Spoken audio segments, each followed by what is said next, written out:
Ya, selamat datang di Geo Insight. Di Geo Ramadan ini kita ketemu lagi sama Pak Kun tadi. Sebelumnya Pak Kun tadi pernah ngisi di podcast Geo Insight juga, judulnya Disrupsi Industri Migas dan Geoscientist 4.0. Pak Kun tadi ini independent consultant ya Pak ya, sudah Ya, melintang di berbagai perusahaan oil and gas. Sekarang beliau memutuskan menjadi independent consultant. Ya, Mira, ke Ramadan ini tentang apa, Mira? Jadi Geo Ramadan tuh Pak, kita merupakan segmen khusus dari Geo Insight, yang mana kita akan membahas tentang geoscience dalam sisi keagamaannya gitu. Oke, dan Pak Gun tadi ini kemarin udah discuss mau memaparkan tentang gunung-gunung ya Pak ya? Ya, insya Allah sebagian ya tentang gunung. Ya, sebagaimana disebutkan di gunung-gunung di Al-Quran itu kan disebutkan gunung-gunung itu sebenarnya bergerak, tidak diam di tempat. Nah, mungkin nanti penjelasan secara gamblangnya akan dijelaskan sama Pak Kun tadi. Silakan Pak Kun. Baik, terima kasih atas kesempatannya. Senang sekali terus terang bisa bergabung lagi dengan diskusi geologi yang dikemas dengan gaya populer ya, sehingga bisa dinikmati oleh banyak pihak, tidak hanya kaum geoscientist, tapi juga bisa dengan berbagai disiplin ilmu. Kemarin viewersnya banyak, Mas. Alhamdulillah ya. Alhamdulillah. Jadi makanya insya Allah saya juga akan menyampaikan ini dengan populer, tidak jelimet. Siap. Walaupun mungkin gambar-gambarnya agak jelimet, tapi saya akan coba jelaskan dengan sesimpel mungkin. Intinya saya mau mengambil topik tentang hubungan Al-Quran dan geologi ini, terutama dalam bidang geodinamika ya. Jadi kalau teman-teman geoscience mungkin sudah paham ya tentang geodinamika, teori continental drift, bahwa lempeng-lempeng itu bergerak satu sama lain, kemudian saling bertubuhkan atau saling menjauh, sehingga kontraksi antara tepi-tepian lempeng itu masing-masing menyebabkan bentukan-bentukan morfologi yang bisa dicirikan dengan khas dari setiap proses itu. Nah, seperti teman-teman lihat di background saya itu adalah tipikal tepi tepian dari lempeng ya. Jadi lempeng itu ada benua dan ada lempeng samudra. Nah, kalau teman-teman perhatikan di sana itu kan ada benua Amerika, kemudian benua Asia, Eropa, dan lainnya, Australia. Di situ ada garis-garis tipis yang membelah samudra ya. Saya hilangkan foto saya supaya nanti kan lebih jelas ya, terutama ya. Nah, di situ terlihat ada titik-titik yang berkelap-kelip, itu sebenarnya menunjukkan spot-spot gempa yang direkam dari tahun ke tahun oleh lembaga yang bersangkutan. Dan di tengah Samudra Atlantik terjadi juga beberapa gempa, tapi kecil-kecil, karena itu merupakan pemekaran samudra. Jadi samudranya itu mekar, menjauh satu sama lain menuju ke arah yang berlawanan, ke kiri dan ke kanan. Nah, kemudian yang dots banyak ngumpul itu biasanya tumbukan either antara lempeng samudra dengan benua, atau benua dengan benua, atau samudra dan samudra. Nah, semua itu menjadikan proses geologi sejak ratusan bahkan miliaran tahun yang lalu hingga saat ini. Nah, nanti saya akan coba jelaskan kaitannya dengan Al-Quran, apa pesan-pesan Allah yang disampaikan kepada para nabi ya, para utusan-utusannya itu, tentang proses geologi sebenarnya. Kalau kita mau ambil hikmah manfaat keilmuannya ya. Baiklah, saya segera share ya, Mas. Jadi mudah-mudahan ini menarik karena ketertarikan saya dengan geologi saat itu juga mengenai evolusi geodinamika dari proses dari sejak dulu sampai sekarang. Ini saya coba sampaikan, tidak banyak ayat yang mau saya kutip karena memang tidak cukup air di lautan untuk membahas Al-Quran, untuk menjadi pena, untuk menulis ayat-ayat Allah. Tetapi yang saya ingin sampaikan di sini hanya beberapa saja. Seperti disampaikan pada Al-Quran surat Hud ayat 42, di situ pernah disaksikan, bahkan dialami oleh Nabi Nuh. Beliau berlayar di bahtera yang dibawa oleh gelombang raksasa laksana gunung. Ya, jadi saya tidak bacakan ayatnya, di situ hanya saya sebut di bawah tsunami kah itu. Nah, teman-teman juga mesti ingat bahwa proses geologi tadi saya sebut di awal kan mulai sejak miliaran, bahkan ratusan juta tahun lah, simpelnya ya. Skala waktu geologi itu beyond our imagination. Itu semua terukur dengan cara-cara teknik tertentu. Dan kita juga tahu bahwa peradaban manusia berakal ya, bukan manusia berdiri tegak. Manusia berakal itu kan juga masih muda ya. Artinya di dalam skala waktu geologi yang ratusan juta tahun, sebenarnya sejarah peradaban manusia itu masih sangat-sangat kekinian lah. Karena masih ribuan tahun skalanya, bukan jutaan tahun bahkan, cuma ribuan tahun. Nah, makanya di sini Allah menyatakan bahwa Al-Quran itu disampaikan kepada peradaban manusia di sini. Tetapi pesan-pesan proses tentang terjadinya gempa bumi, tsunami yang mengikutinya, kemudian apa yang itu disebut kiamat, itu sudah terjadi sejak dulu berkali-kali, yang secara terukur bisa dilihat dari fenomena bumi ya. Nah, kemudian surat yang atau masalah kedua itu tentang gempa. Di sini ada tiga ayat yang sama-sama mengandung kata-kata yang mirip. Ini karena itu mereka ditimpa gempa, maka jadilah mereka bergelimpangan di tempat tinggal mereka. Jadi Al-A'raf 78 ayat 91 dan Al-Ankabut 37 itu menyebutkan gempa secara spesifik di sini. Dan di sini gempa dalam konteks Al-Quran ditimpakan kepada satu umat untuk menjadi peringatan ya.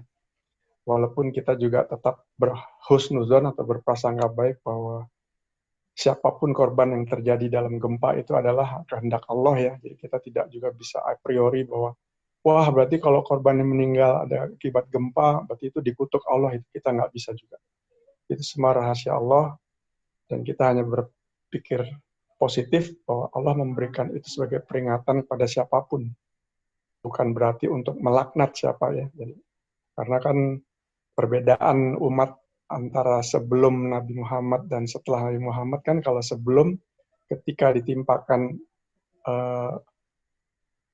azab dimusnahkan umatnya, tetapi Allah tidak memusnahkan Nabi Muhammad ketika terjadi azab-azab atau peringatan. Jadi masih ada kasih sayang Allah di situ untuk mengingatkan manusia yang memang sudah tidak memiliki utusan lagi di dunia. Oleh karenanya Allah betapa sayangnya kepada umat manusia sehingga tidak dihancurkan sebagaimana umat-umat terdahulu ya. Itu gempa, sudah tersebut di dalamnya.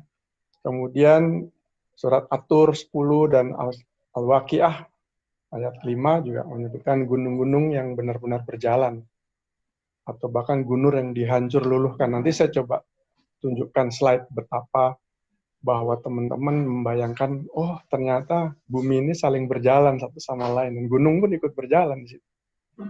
Dan dihancur luluhkan ketika terjadi proses-proses pertemuan antara dua lempeng tadi yang disebut dalam istilah ilmiahnya subduction, yaitu pertemuan antara lempeng benua dengan lempeng samudra, atau collision antara lempeng benua dan benua. Nanti saya jelaskan lebih detailnya lagi. Nah, kemudian kan kita mengaitkan dengan, oh kalau begitu kiamat sudah berkali-kali terjadi, iya mungkin itu yang dikategori sebagai kiamat kecil.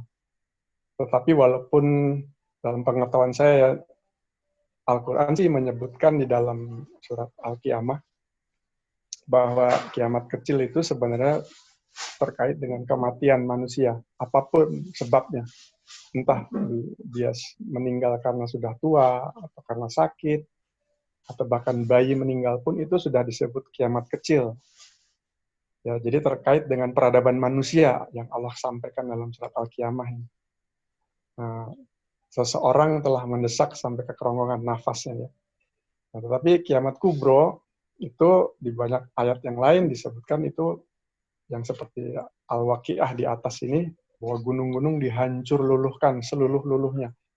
Yang artinya mungkin sudah tidak bisa terulang lagi, sehingga prosesnya berhenti. Ya, jadi kalau yang dijelaskan oleh skala geologi ratusan juta tahun sudah terjadi berkali-kali gunung dihancur luluhkan itu berarti bukan termasuk kiamat besar, karena dia masih berulang lagi, masih terjadi lagi sampai sekarang. Bahkan di masa depan yang kita nggak tahu. Baik, itu outline-nya. Mudah-mudahan teman-teman bisa mendapatkan ini ya, gambaran sebenarnya. Nah, ini saya mau mengajak teman-teman mengenal dulu apa yang dinamakan teori continental drift. Ini adalah sebuah teori yang dipaparkan oleh Wegener dan kawan-kawannya sebenarnya di awal abad 19. Jadi Wegener ini sebenarnya dia tidak bisa membuktikan apa yang dia bayangkan, apa yang dia hipotesakan. Jadi dia mengatakan bahwa awal mula muka bumi itu adalah sebuah daratan yang luas, atau dia sebut superkontinen, yang beliau namakan sebagai Pangea. Nah, ini kalau teman-teman lihat di sini, ini adalah Pangea dengan konfigurasi di umur sekitar 280 juta tahun, 250 juta tahun, di sekitar Permian yang lalu. Nah, di sini hipotesanya baru terbukti bahwa memang betul apa yang dibayangkan oleh dia setelah ada teknologi sonar yang dilakukan di lempeng Samudra Atlantik tadi yang teman-teman lihat di latar belakang saya itu. Jadi itu di sonar, sehingga memang terlihat terbukti bahwa nah di sini bahwa lempeng samudra itu ternyata membelah. Itu ada di Samudra Atlantik dan ada juga di Samudra Pasifik. Ya, jadi membelah dan warna-warna ini dibedakan sengaja, yang coklat tua, kemudian coklat muda, kemudian pink. Ini digambarkan semakin menjauh satu sama lain seiring waktu ya.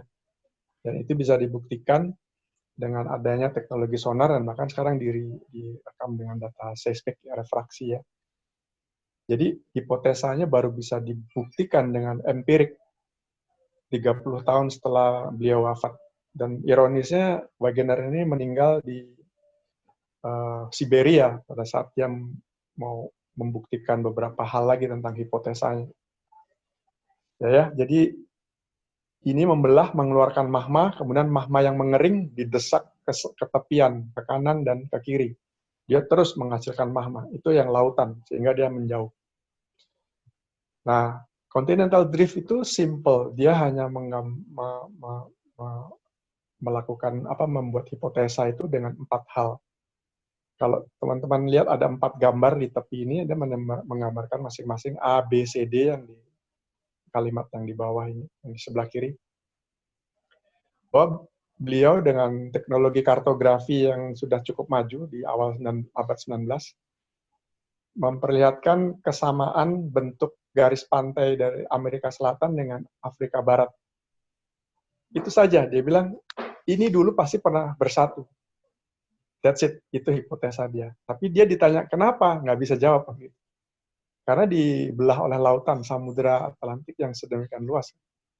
Nah, kemudian yang bukti kedua, dia menemukan dari laporan-laporan ekspedisi sebelumnya yang dilakukan mungkin oleh Columbus, dan lain-lain ya. Itu fosil hewan dan tumbuhan yang ditulis oleh mereka, para ekspedisi itu, memiliki kesamaan dalam jenis, walaupun keterdapatannya lintas benua.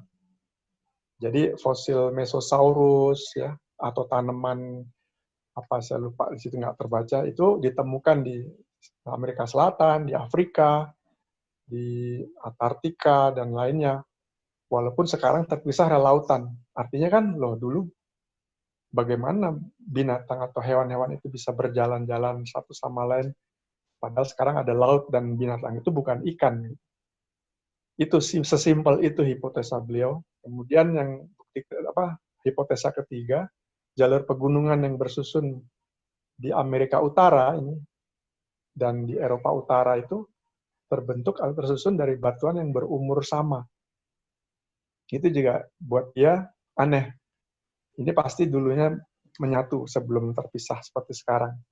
Nah, yang paling menarik, yang keempat, jadi ketidakcocokan antara iklim purba, dimanapun dijumpainya batu bara. Karena batu bara itu, teman-teman, terbentuknya adalah merupakan hasil fosilisasi dari tumbuh-tumbuhan purba yang ditekan oleh tekanan tinggi dan suhu yang tinggi, sehingga dia hangus menjadi unsur karbon yang bermanfaat yang sekarang dijadikan oleh bahan bakar oleh kita ya, manusia, umat manusia.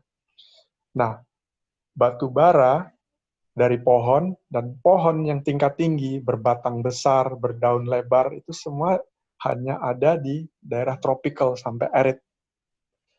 Semi-arid ya, semi-tropical. Subtropik maksud saya. Nah, tetapi sekarang dia bisa menemukannya pada saat ini, gambar yang di bawah ini adalah di Antartika pun dia menemukan singkapan-singkapan batu bara. Kemudian di utara, di daerah Rusia belahan utara, di Siberia, yang sekarang notabene ada di daerah kutub ya, yang tidak mungkin tumbuh lagi tumbuhan tingkat tinggi secara masif, itu ditemukanlah batu bara. Ini kan juga menunjukkan bahwa dulu semua itu pernah ada di lintang 0 derajat atau khatulistiwa. Itu saja. Jadi saya ingin membawa ini bahwa ini dinamis, bumi bergerak, berasal dari hipotesa sederhana, tetapi kemudian bisa dijelaskan secara empiris dengan data-data sonar dan seismik. Dan itu semua menjelaskan apa yang Allah siratkan dalam ayat-ayat Al-Quran. Nah, di sini saya akan coba menjelaskan ada satu teori namanya Wilson Cycle yang meramu semua hipotesa itu dengan data-data empirik, bahwa sebenarnya Pak Wilson ini dia menggambarkan bahwa proses cycle yang dijelaskan ini terjadi berulang kali. Jadi pertama merupakan satu superkontinen tadi yang disebutkan, sebuah daratan besar ya, yang Anda lihat di sini Pangaea ini. Di sini semua lautan yang putih. Ini laut yang putih. Hanya ada satu daratan. Nah, satu daratan ini kemudian terbelah. Ini yang disebut rifting kalau di dalam teori pemekaran ya. Di tengah benua terbelah dan terbelah sempurna hingga muncul lempeng samudra di antaranya. Dan kemudian yang tadinya kedua lempeng benua yang terpisah ini menjauh, ditekan oleh gaya yang berlawanan lagi, menekan kembali, saling mendekat, dan menutup lempeng samudra yang tadinya utuh menjadi sempit lagi, kemudian kedua lempeng benua itu bersatu kembali pada satu ketika. Dan begitu seterusnya nanti, berulang lagi seperti itu. Dan ternyata memang dari teknologi dating itu penentuan umur batuan yang menggunakan mineral-mineral radioaktif. Jadi para ilmuwan itu bisa menduga perubahan-perubahan itu dari unsur magnetik dan radioaktif dari batuan yang ada yang terkandung dalam batuan. Pangaea ini generasi terakhir superkontinen sebenarnya. Sebelumnya sudah terjadi setidaknya ada 6 kali, kalau tidak mau disebut yang sub-subnya ya, Rhodinian, kemudian yang lainnya itu miliaran tahun yang lalu sudah terjadi. Superkontinen berpisah, jadi satu lagi berpisah. Jadi satu berpisah hingga sekarang Pangaea menjadi satu lagi. Dan sudah tercerai-berai seperti yang teman-teman lihat di globe ya, di bola dunia. Kalau kita sekolah zaman dulu atau anak-anak kita sekarang sekolah.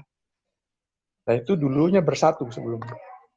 Nah ini akan saya tunjukkan pelan-pelan saja bahwa pergeseran bumi ini terjadi. Kalau saya klik pelan-pelan ya, ini saya balik lagi, kalau saya klik, ini terjadi pemekaran samudra di selatan. Jadi belahan selatan Pangaea itu disebut Gondwana. ini asal mula Indonesia ini.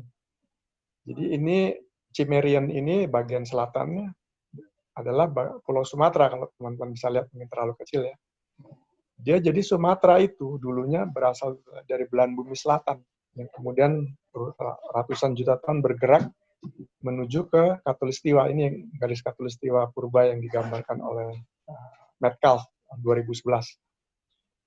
Ini terjadi di Paleozoikum, umur yang lebih dari 100 juta tahun. Kemudian ini yang terjadi di umur Mesozoikum.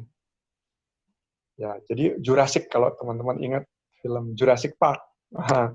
Ini Jurassic itu sekitar umur 160 juta tahun ya.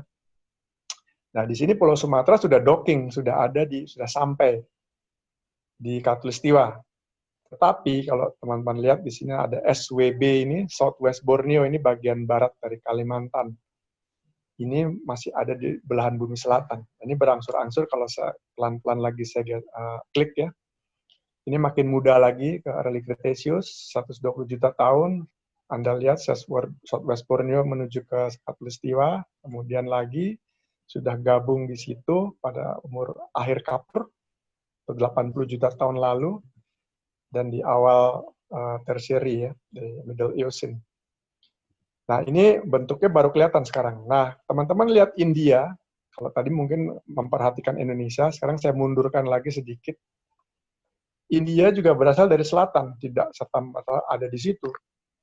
Nah, India pada saat Cretaceous 80 juta tahun yang lalu masih di selatan Khatulistiwa.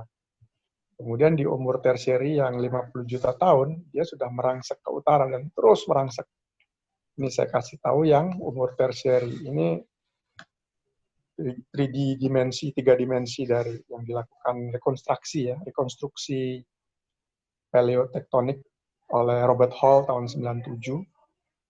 Jadi teman-teman lihat bahwa benua Australia dan India yang awalnya tadi berkumpul di Gondwana, atau ini ya, bagian selatan dari Pangaea, berangsur-angsur selama ratusan juta tahun bergerak ke utara.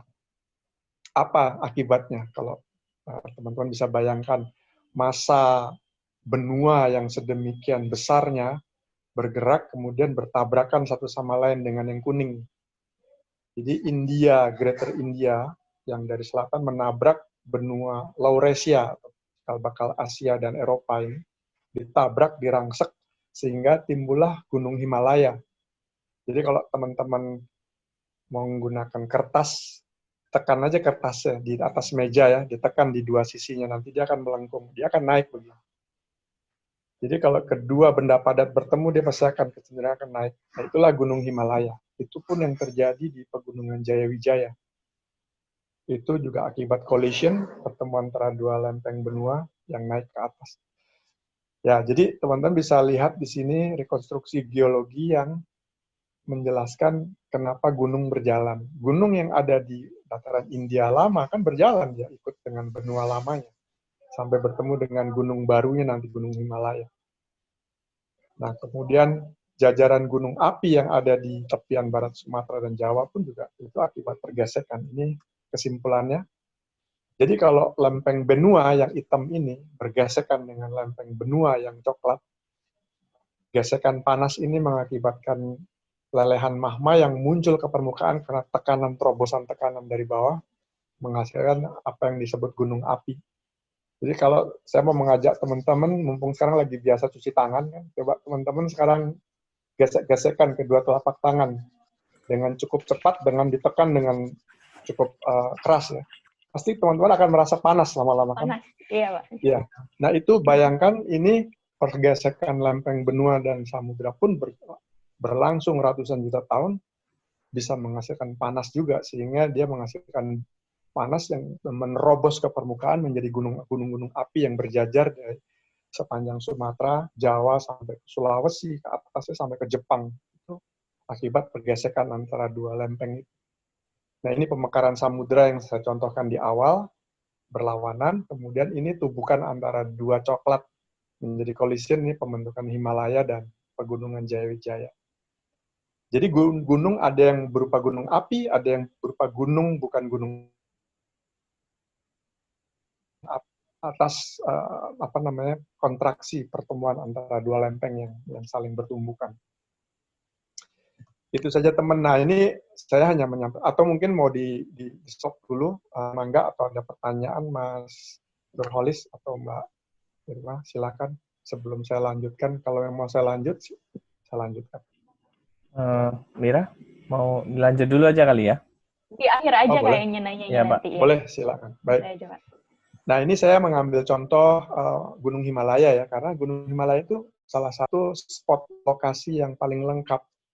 Karena tadi teman-teman kan lihat perjalanannya dari selatan ke utara tadi, yang di sini ini kan berlangsung ratusan juta tahun ya, sehingga banyak sekali proses yang terjadi dan semua ditumpuk di perbatasan tumbukan ini antara merah dan kuning, sehingga bermacam-macam batuan yang terdiri dari jutaan tahun sampai sekarang ada di Gunung Himalaya, tersingkap di Gunung Himalaya. Nah ini adalah pegunungan Himalaya, dan sebenarnya yang namanya Gunung Himalaya itu merupakan sinkline. Sinkline itu suatu cekungan, ya, suatu cekungan, tapi yang terangkat ke atas.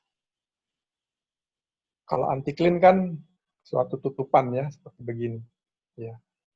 Nah kalau menariknya pegunungan Himalaya ini yang warna biru muda ini diwakili oleh cekungan. Ini sama, dan menariknya sama dengan yang ada di Pegunungan Jayawijaya. Pada saat saya berkunjung ke tambang Freeport di Grasberg atau Esberg dulu ya, diundang oleh IPA bersama teman-teman Freeport.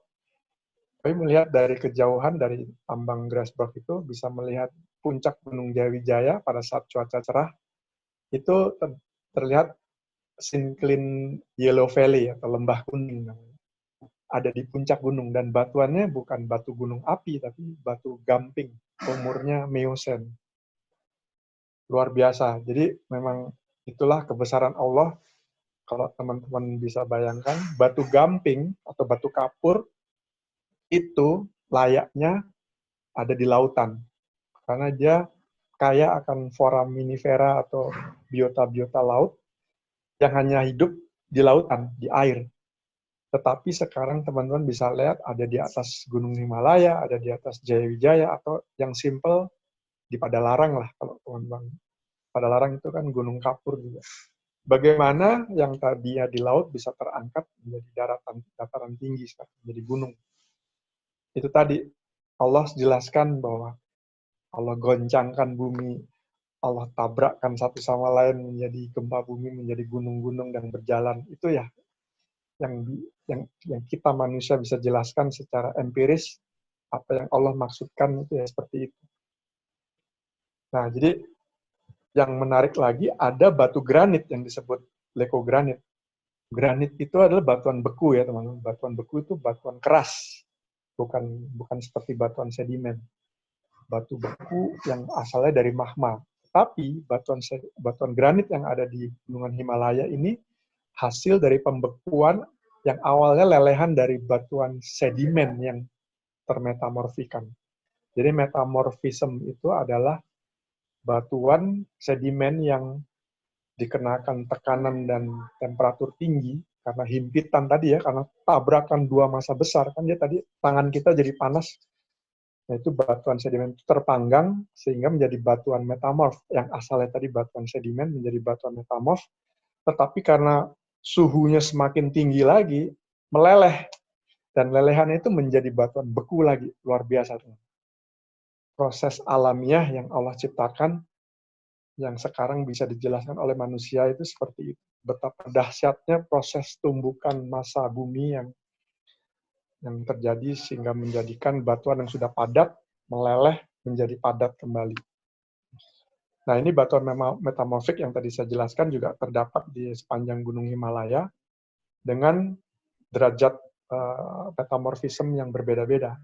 Kalau yang di sinkline Tethys Himalaya tadi merupakan batuan metamorf yang suhunya rendah tetapi tekanannya tinggi.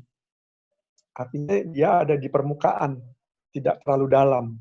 Dia hanya tertekan oleh gesekan dua lempeng massa raksasa, tetapi tidak tenggelam jauh di bawah bumi. Tetapi kalau yang silimanit yang ada di Great Himalaya Sequence ini, dia temperaturnya tinggi kalau teman-teman lihat di diagram ini, tapi bisa terbentuk di pressure yang rendah. Jadi bermacam-macam proses metamorfik luar biasa. Himalaya spot lokasi yang paling lengkap. Dan yang menarik lagi adalah adanya salt, garam. Ini lagi-lagi garam ini kan dihasilkan oleh lautan yang terisolasi, sehingga dia tidak punya aliran ke kiri, ke kanan, ke atas, ke bawah. Dia tertutup sistem lautannya, sehingga ketika musim panas dia ter-evaporate, dia menguap air. Nah, uapnya itu menjadi garam. Nah, di sepanjang Himalaya, khususnya di tambang, ini Himalaya yang tadi ya, mulai dari Bhutan, Nepal, ini Pakistan, kemudian India, ini Tibet. Yang ditambang secara ekonomis adalah yang di bagian Punjabi, di Pakistan Utara. Dan sekarang saya dengar dari istri saya, garam Himalaya masuk di Indonesia, sudah digunakan oleh ibu-ibu untuk masak. Nah, ini hasil dari garam yang diendapkan pada proterozoik. Proterozoik itu bahkan miliar tahun satuan. Diduga dari umur lautannya udah berumur 1 miliar tahun. Percaya atau tidak percaya, sekarang ada di atas Gunung Himalaya, dan sekarang kita konsumsi sebagai bahan masakan. Jadi sebenarnya itu saja. Nah, ini saya hanya memberikan gambaran ke teman-teman bahwa betapa tuanya bumi yang sudah kita huni ini. Dan manusia itu hanya ada di atas ini, epoch ini. Bahkan tidak ada di dalam skala ini, karena masih ribuan tahun. Kalau ini kan jutaan tahun. Million years ago. 2 juta tahun, 9 juta tahun, 13 dan seterusnya 100 juta tahun. Hingga 500 juta tahun, nanti Cambrium. Tadi lautan yang terisolasi, yang menghasilkan garam Himalaya itu justru lebih tua dari ini umurnya. Terdorong, terdesak, tertabrak, muncul ke permukaan menjadi garam yang kita bisa konsumsi sekarang. Luar biasa. Jadi itu saja teman-teman yang bisa saya bagi. Saya tidak membawa lebih banyak tentang ayatnya karena saya yakin banyak ustadz-ustadz ulama yang lebih berhak menerangkan, tetapi saya sebagai jamaah saja yang selalu belajar ingin berbagi kepada teman-teman yang non-geoscience, apapun agama teman-teman, ingatlah bahwa bumi ini sudah tua dan sudah pernah terjadi kiamat-kiamat di masa lalu, dan itu bisa terjadi kapanpun yang Allah kehendaki atau Tuhan kehendaki. Demikian, saya kembalikan ke moderator. Iya, terima kasih penjelasannya Pak Gun tadi, sangat menarik dan komprehensif. Mira, bisa disimpulkan? Ya, berarti dari pembahasan tadi kita bisa tahu bahwa sebenarnya bumi itu tadinya tersusun dari satu benua, yaitu Pangea, di mana dari Pangea itu kemudian terjadi pergerakan yang mengakibatkan benua-benua tersebut terpisah, dari ada di zona subduksi, di zona divergen. Dari hal tersebut juga dapat terbentuk gunung-gunung seperti di Himalaya akibat kolisi, kemudian juga gunung api yang di zona subduksi, seperti itu. Jadi bumi kita itu ternyata dinamis ya, nggak kaku gitu ya Pak. Ya, persis. Ya. Oke. Siap Pak. Iya Pak, saya ingin tanya nih Pak Kun, di dalam Al-Quran kan disebutkan bahwa gunung itu sebagai pasak dan supaya tidak tergoyahkan gitu. Mungkin bisa dijelaskan Pak, maksudnya sebagai pasak itu bagaimana? Iya, seperti yang pernah saya juga alami, saya juga berpikir sepertinya kok ada yang bertentangan antara berjalan dengan pasak. Tetapi ternyata ada penjelasannya. Di sini saya coba share lagi, sudah kelihatan teman-teman? Kelihatan Pak. Iya. Nah, jadi saya barusan membuat tanda panah di sini. Jadi ada dua hal. Satu hal adalah ketika dikatakan gunung berjalan, itu adalah terkait dengan masa besar di mana gunung ada di dalamnya ya. Jadi gunung itu ikut bergerak. Jadi di Australia ada gunung, di India, purba ada gunung, kemudian di Afrika dan di Amerika Selatan pun ada gunung yang berjalan bertemu dengan subduksi segala macam tadi. Nah, itu menjelaskan tentang yang berjalan, tetapi secara detail, lebih detail lagi apabila kita melihat di gambar ini, bahwa zona subduksi antara yang hitam ini lempeng samudra dan yang coklat lempeng benua, dia karena tadi kita exercise tangan, gesek-gesek makin panas, dia menimbulkan tekanan tinggi, kemudian mengeluarkan jalur magma ke atas, sehingga terbentuk gunung api di atas. Nah, jalur magma ini umumnya kita sebut batolit, ya, sebagai inti dari jalur magma utama sebuah gunung api.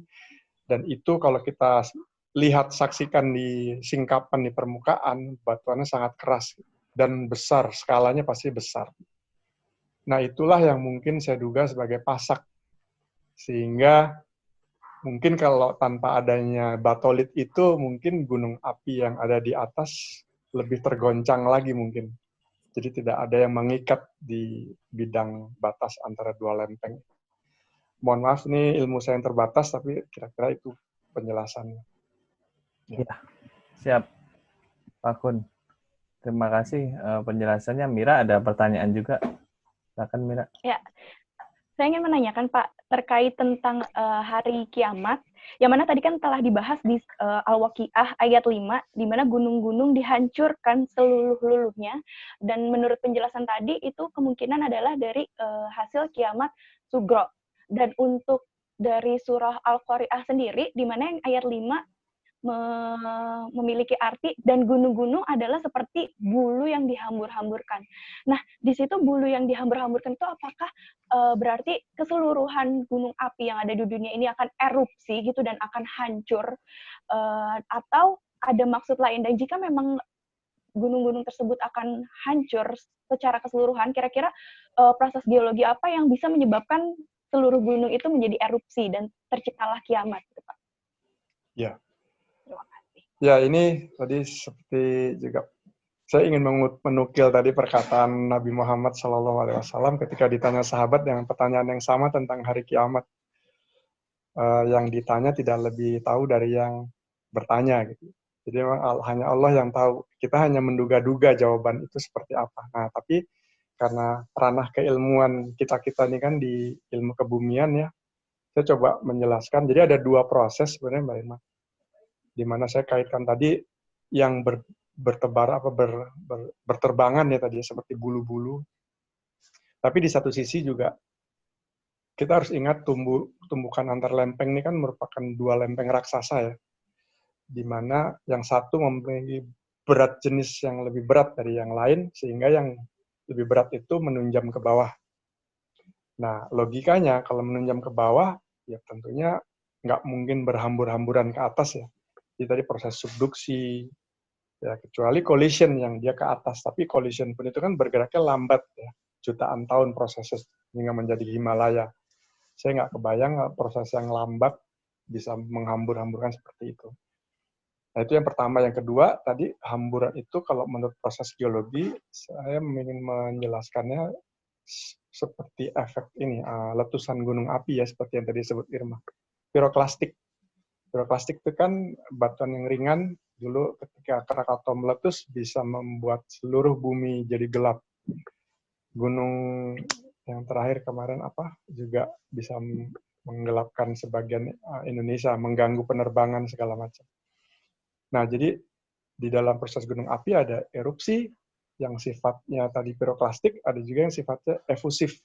Efusif itu keluar dari permukaan, tetapi dia meleleh saja.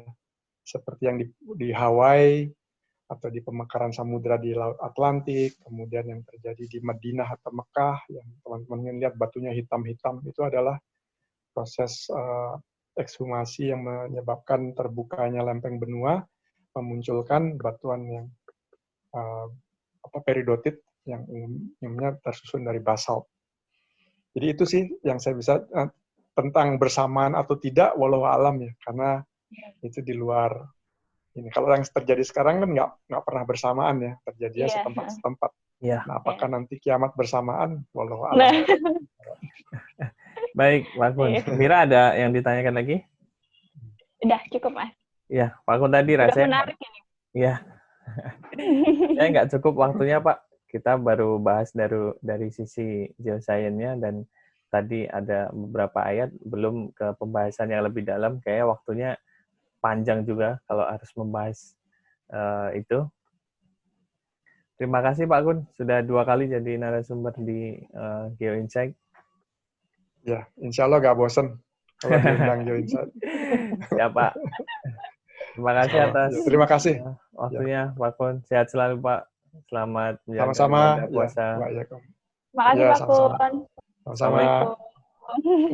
Waalaikumsalam warahmatullahi wabarakatuh.